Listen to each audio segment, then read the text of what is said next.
পূর্ব বর্ধমান জেলার মোসাক গ্রামের কাছে ১৯ নম্বর জাতীয় সড়কে গার্ডওয়াল ভেঙে পড়ায় বিপত্তি। দিনের ব্যস্ততম সময়ে গার্ডওয়াল ভেঙে ধসে গেছে জাতীয় সড়কের কিছুটা অংশ। ঘটনায় এলাকায় তীব্র আতঙ্ক ছড়িয়ে পড়েছে। ঘটনাস্থলে গিয়ে পৌঁছেছে পুলিশ। ১ বছরের মধ্যে জাতীয় সড়কের এই হাল নিয়ে সমালোচনা সরব হয়েছে মানুষ। কার গাফিলতি, এই নিয়ে প্রশ্ন উঠছে। যদিও বিকল্প রাস্তা তৈরি করা হচ্ছে এবং গাড়ি বাইপাস দিয়ে পাস করানো হচ্ছে বলেই জানা যায়।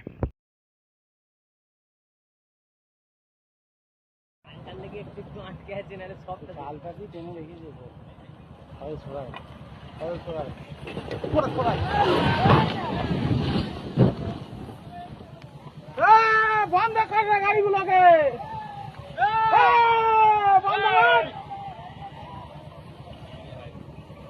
দেখ রোড কি রোড হলো, দেখ ভিডিও দেখুন দাদা, এটা কি রোড হলো দেখ।